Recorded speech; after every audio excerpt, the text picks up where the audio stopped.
Assalamu alaikum. Thank you for joining us on this, the fifth and final lecture in Oil's Ramadan program. My name is Sumaya Kaku. I am the Secretary for the Board of Directors of the organization. We continue to be honored to have Sheikh Ali Raza Khaki with us to give us a series of lectures on Surah Ankabut. All videos will be posted on our YouTube channel.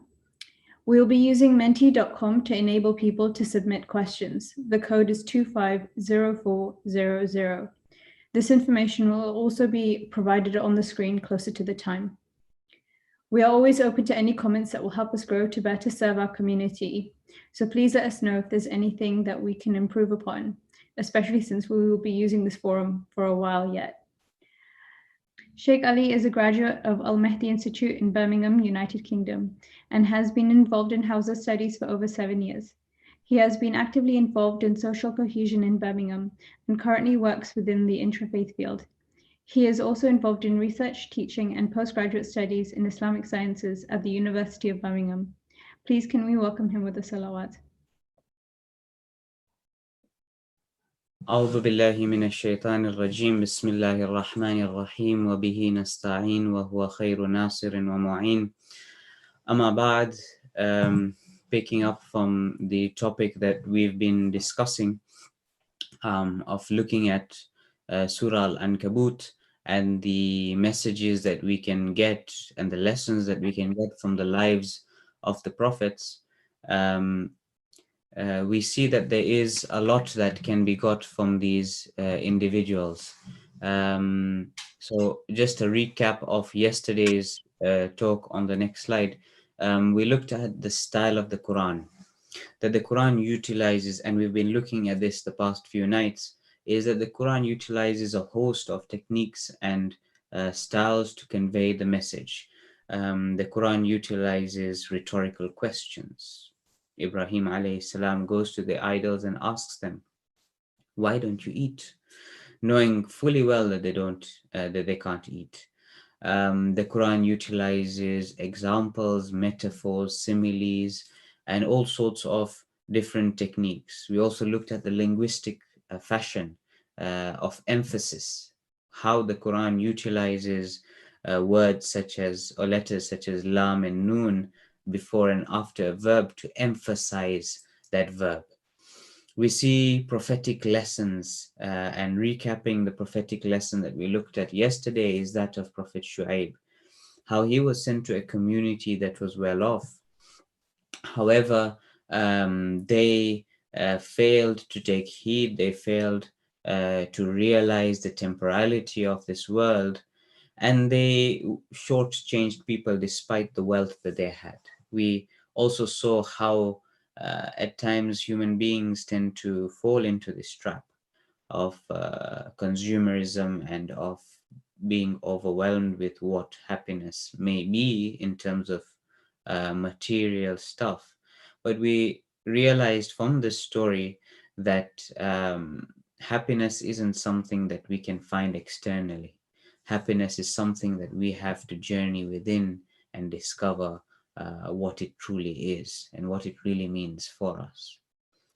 On the next slide, we have, continuing on the format that we've used, one of the tools, the way the Quran styles itself, is the way it starts certain surahs. Now, certain surahs have what we refer to as al-huruf al-muqatta'at, the disjointed letters. So, for example, this particular surah that we've been looking at, Al-Ankabut, starts with Alif Lam Mim. What does Alif Lam Mim mean? Other surahs start with Ha Mim, Yasin, Taha, Sad, Noon. What are these letters? Do they have any significance? What do they mean? So there are a host of theories out there by the Mufassirin. Some of them say that only Allah knows what it means. Some mention that these letters represent the names of God, or represents the attributes of God. Some mention that these letters are outlining the most oft repeated letters that are within the surah. Some theories that may be more plausible are that of those espousing the view that these letters are a rhetorical device.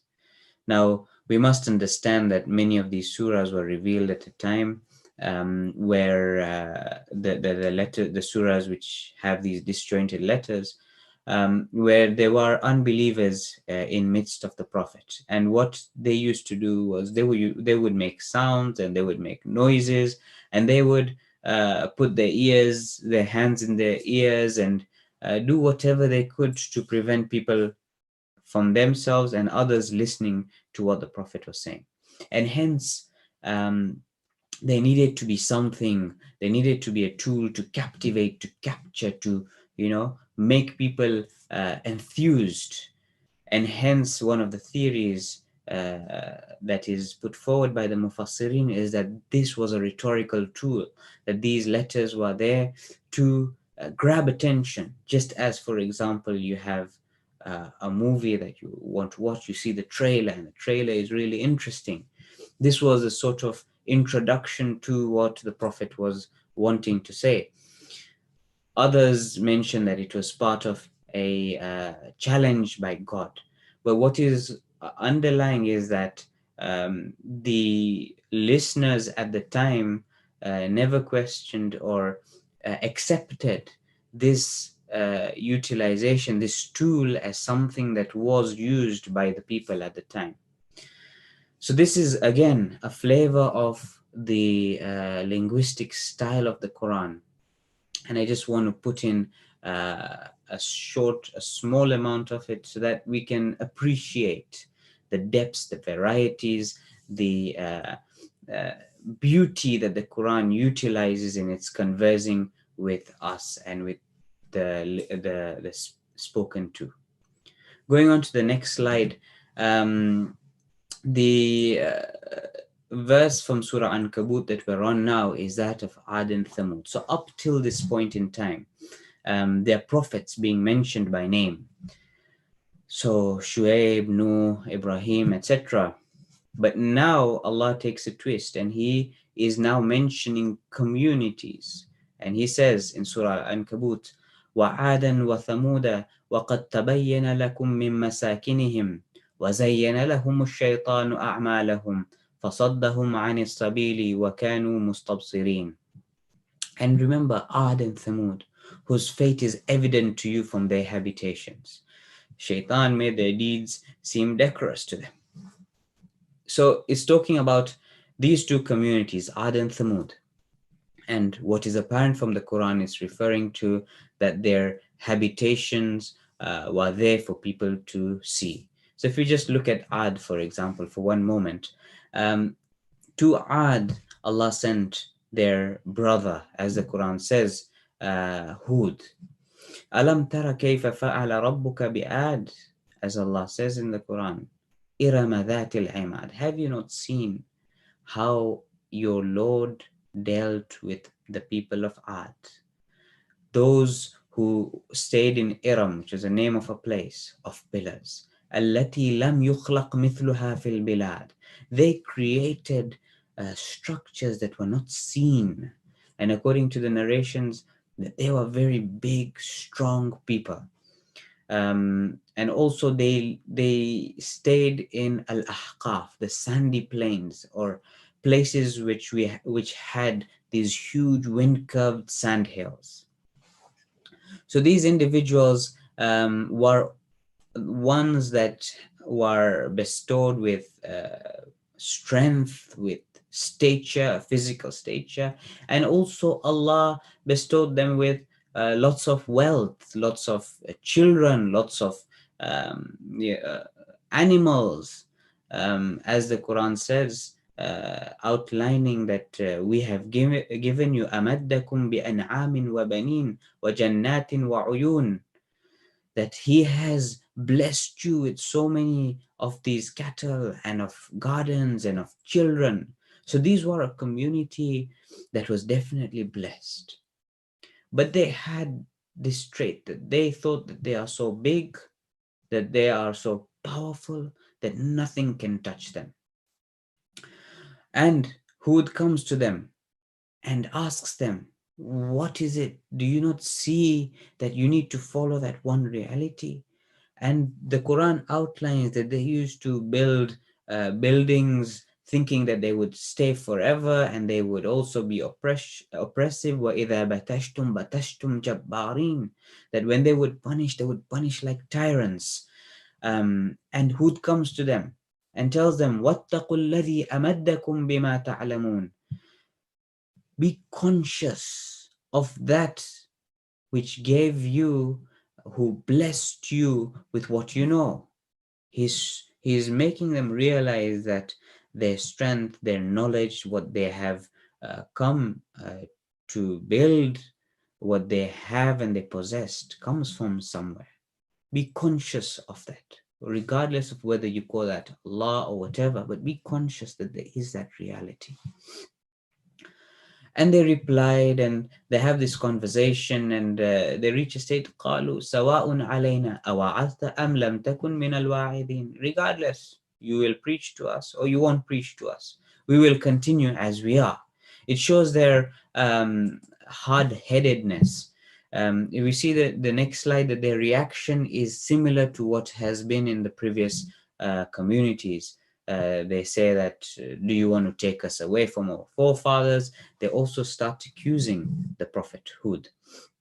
They start blaming him. They say, قال الملأ الذين كفروا من قومه إنا لنراك في سفاهة وإنا لنظنك من الكاذبين. That we see that you are of those who are mad, and we think that you are of those who are of the liars.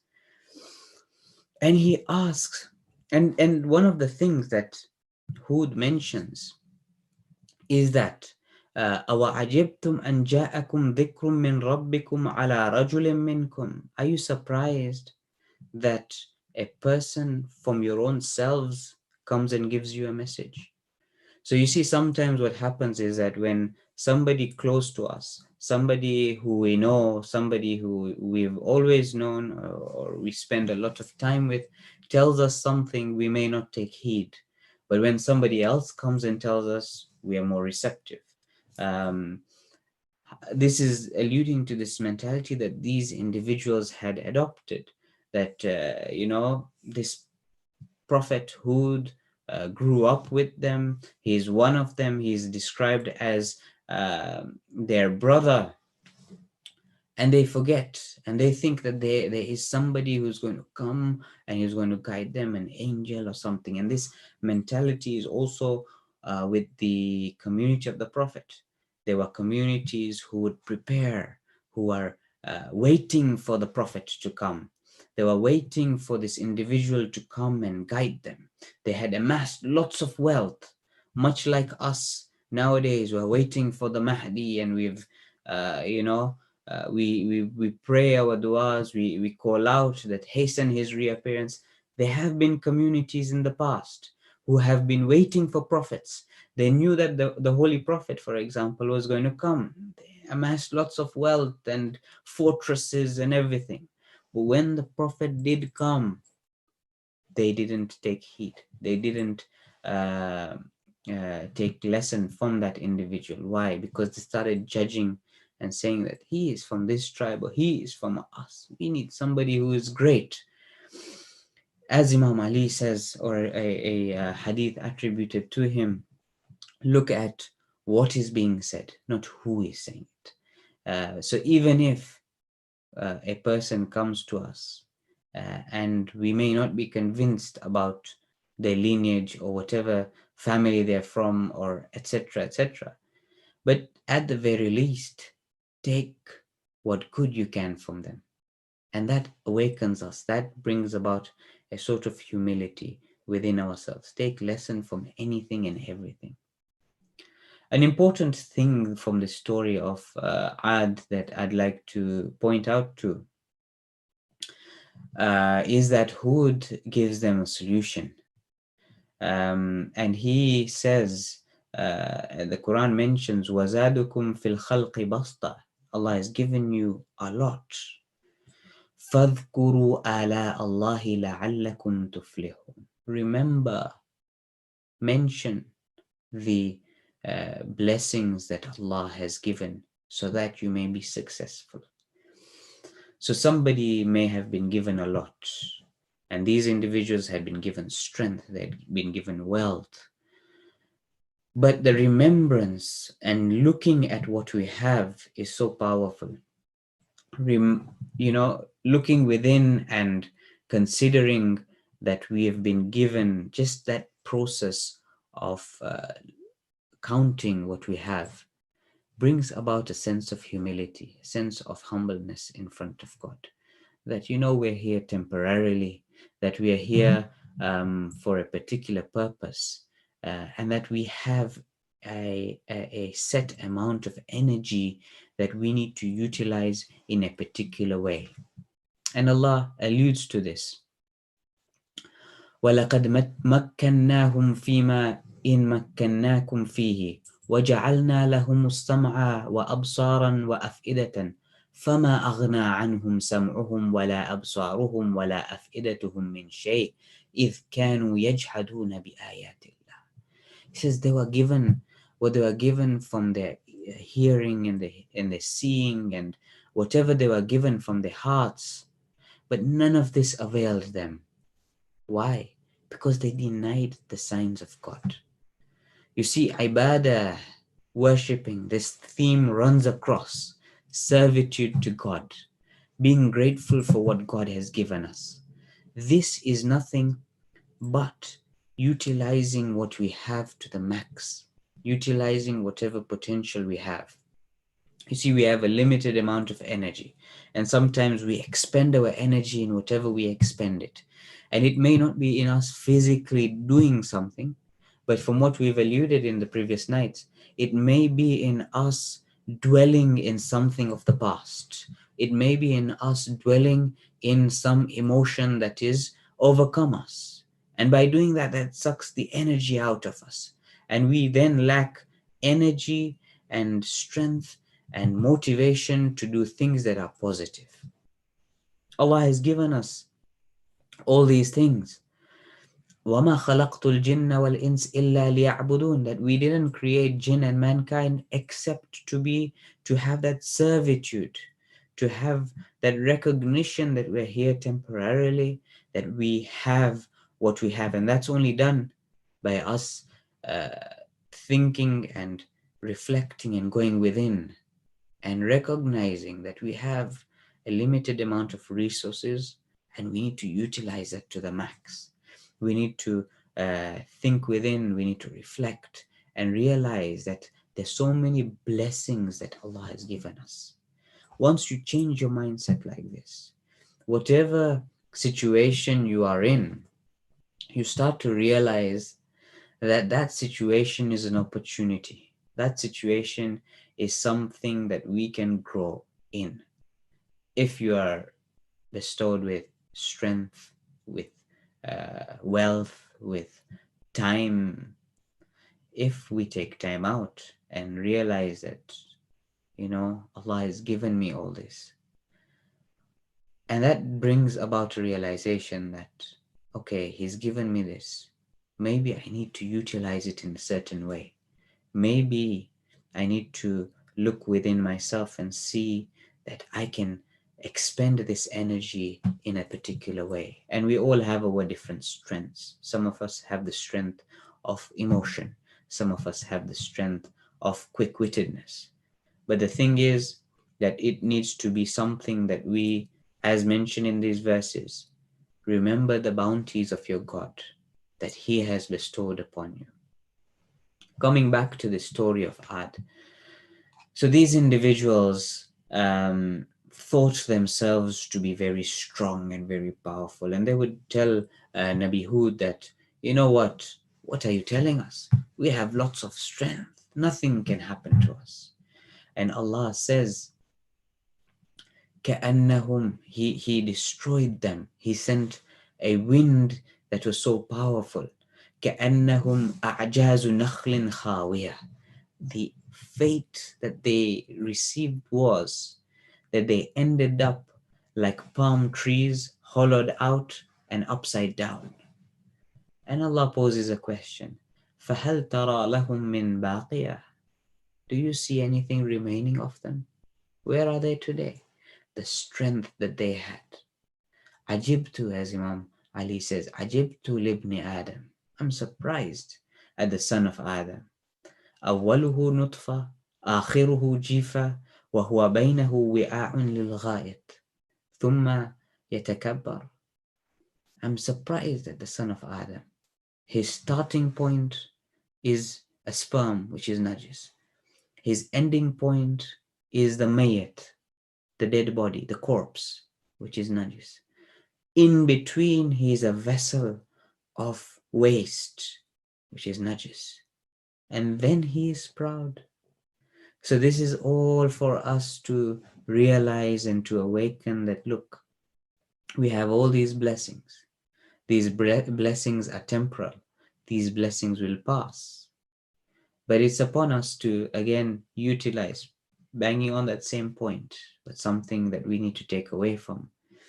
Utilize our energy to where we can, to what is most beneficial. And it makes us realize that, He is the one, God is the one who created everything, and to Him returns everything. That's what it truly is. If we go on to the next slide, we see that the story of Thamud, which is also mentioned in this surah. Thamud is described, the people of Thamud, to which Nabi Saleh was sent, are described as the second Ad. The first community was known as Adin al-Ula. This community is known as the second people of Ad. وَاذْكُرُوا, as the Quran says, إِذْ جَعَلَكُمْ خُلَفَاءَ مِنْ بَعْدِ Ad. Remember when we made you the successors of Ad, the people of Ad.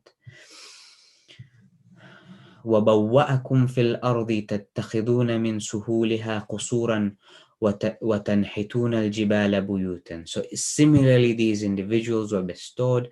They used to make their palaces and their buildings, their dwellings within the mountains, and they used to have strength and ability to do these things. However, what happened is the same thing that happened with the people of Ad. They forgot that they are here temporarily. They forgot that today they are here, tomorrow they're gone. So what they do is that they call out to Saleh, who is sent to them, the people of Thamud, that if you are true, then pray to Allah that from this place, from this mountain, that a big camel comes out. We look at the next slide, the reaction that Nabi Saleh prays out to Allah, and a camel comes out from this mountain. A camel, according to the narrations, is not any normal camel. It's a camel that is huge, and it is a she camel, and it has a particular color. What happens therein? After that, do they believe in him? Temporarily, yes, but there's something deeper. And Nabi Saleh's story is that the camel comes out, and as we see in the Quran, he tells them that one day the camel will have water from the river, and one day you can have water. The day that you don't have water from the river, you can have the milk of the camel. Point being, a miracle occurred, and this question was mentioned yesterday. A miracle happened.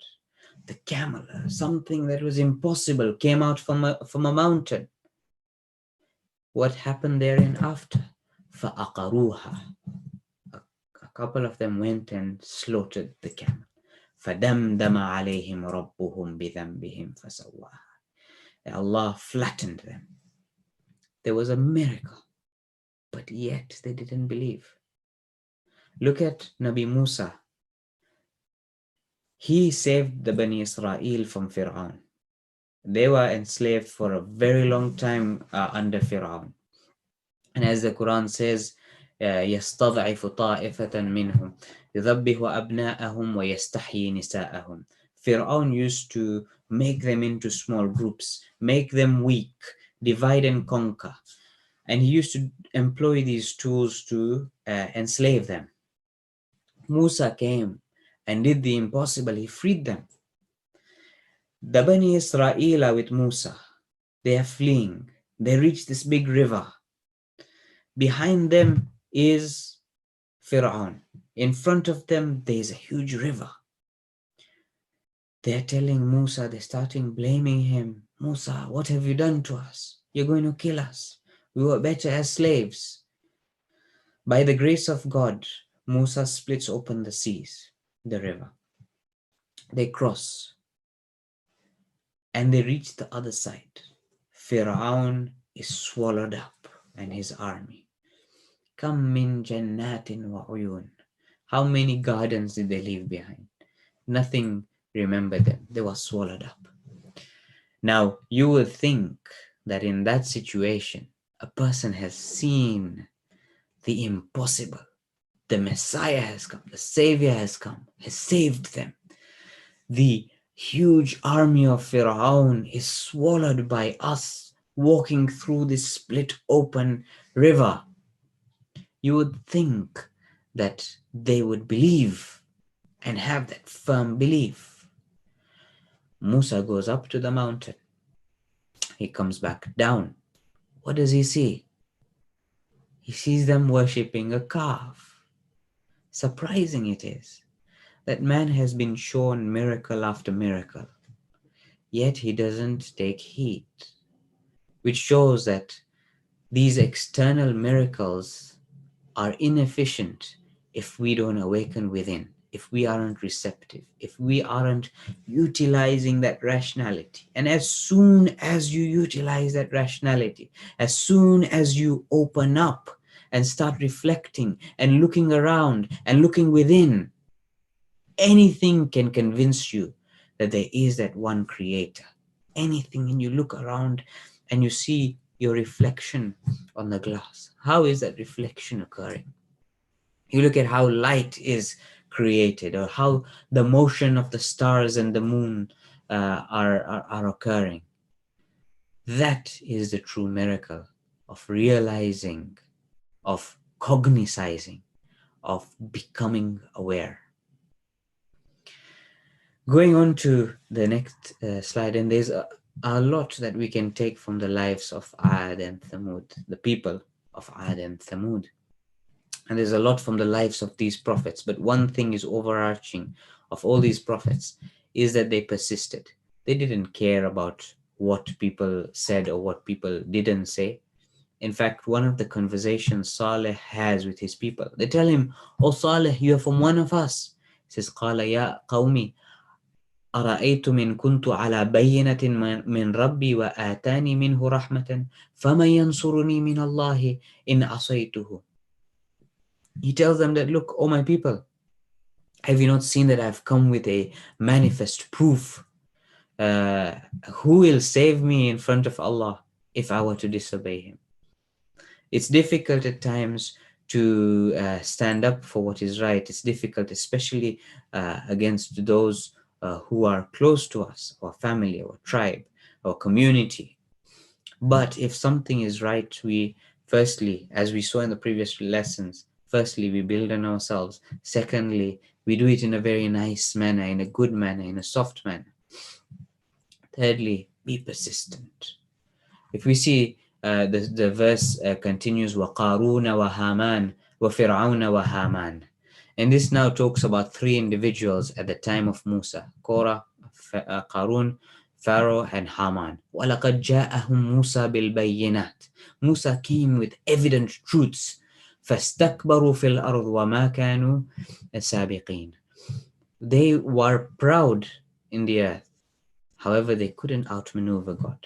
Now, in the story of Musa, and I highlight just one point of the story of Musa, when he comes and he throws his staff in front of Fir'aun, Fir'aun gets scared because there's this huge snake, serpent that comes about.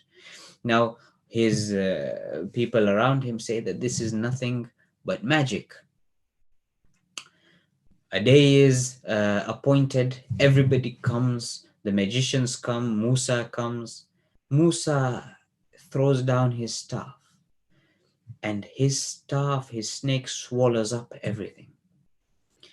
Now, at that point in time, something happens. something happens just as it happened to those people who Ibrahim went to. He went to them and asked them, ask the big idol if it is able to speak. فَرَجَعُوا إِلَىٰ أَنفُسِهِمْ. They returned to themselves and they said, you are oppressors. Similar thing happened to the magicians.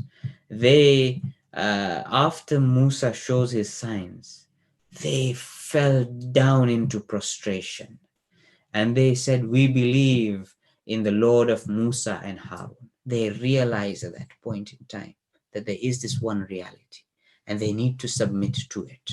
They saw a sign, and how many a sign do we see and do we actually submit?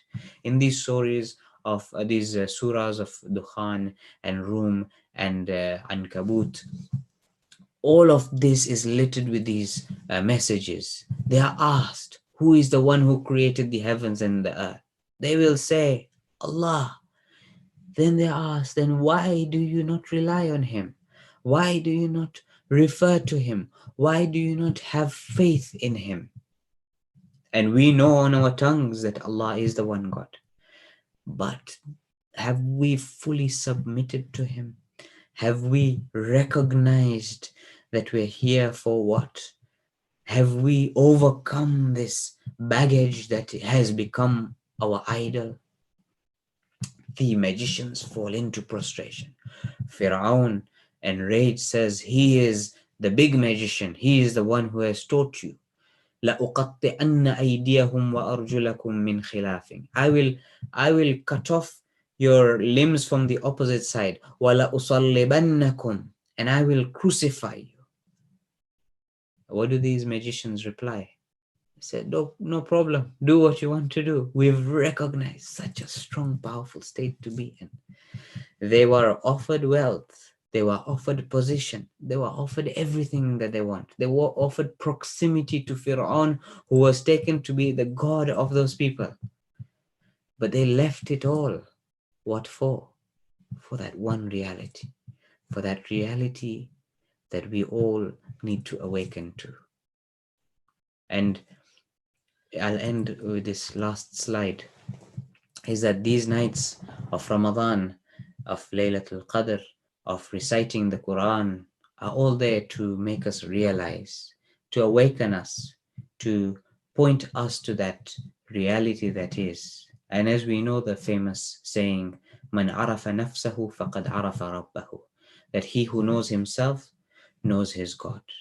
He who dwells and looks within himself and recognizes what he's here for will realize that this is here for a very temporal world, that this world is just temporal, that what we have, our hearing, our seeing, our appreciation, our emotions, they're here temporal, for a temporary amount of time.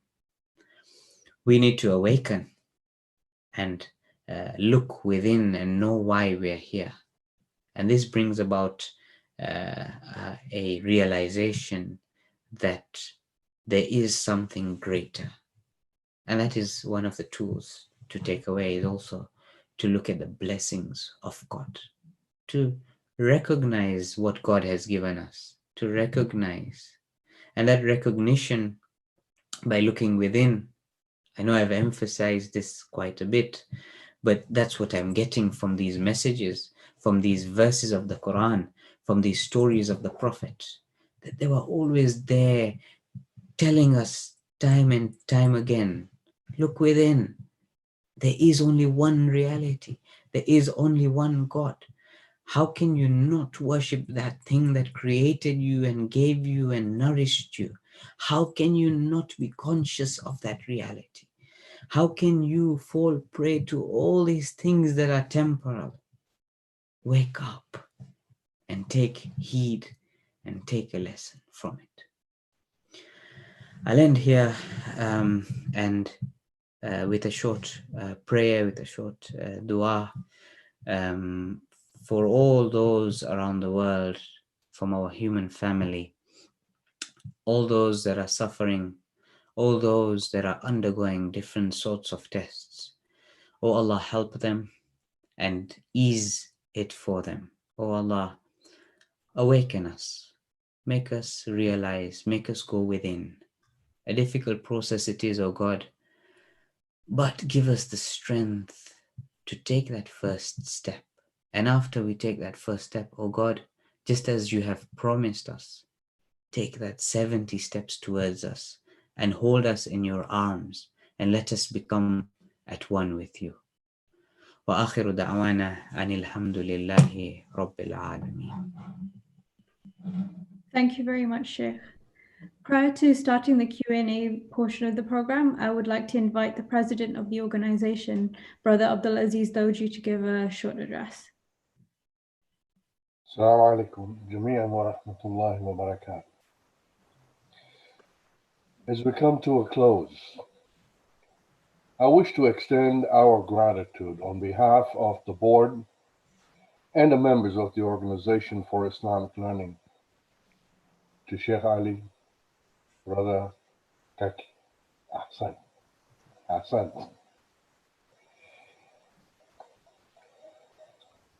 Our prayers are with you and your family.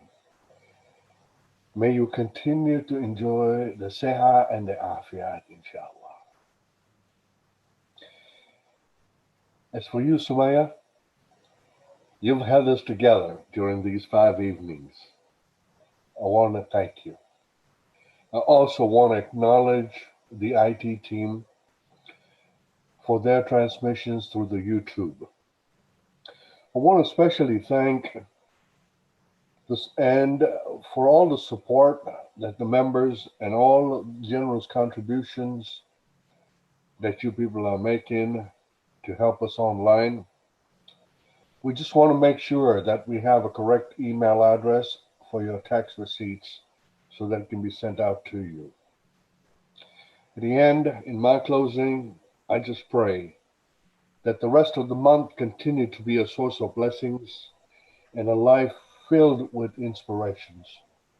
Sheikh Ali has told us, has asked us to open up. This information is available. It'll be on YouTube. As soon as it's done every evening, the IT team have been putting it up there. You have no reasons but to continue to keep the smile. Stay blessed and keep well. Thank you all. Thank you so much. God bless you. Ahsan jazakumullah. Salawat ala Muhammad wa ali Muhammad. We will now begin the Q&A portion of the program. If you have any questions and have not already submitted them, please go to menti.com and type in code 250400 in order for us to receive your question. We have one question so far. Is it possible that the letters Alif Lam Mim could refer to our nafs? A for Amara, L for Lawama, M for Mutmainna. Your thoughts, please. Thank you. There are loads of theories out there about what these disconnected words could be. It may well be that, but it's difficult to say for certain that it means that. Is that a probable reason? Was this the language that was utilized when it was revealed to the Prophet? One can question that. Did they even use this sort of description to the souls at that time? It is questionable. But then again, there are many theories, and then again, also, as we have that there could be many interpretations of the verses, and they may have different levels of understanding. It could possibly be that. Thank you. There are no other questions, so I think we will end there.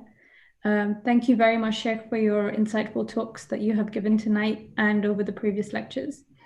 It has been our pleasure to host you, albeit virtually, and we look forward to having you with us again.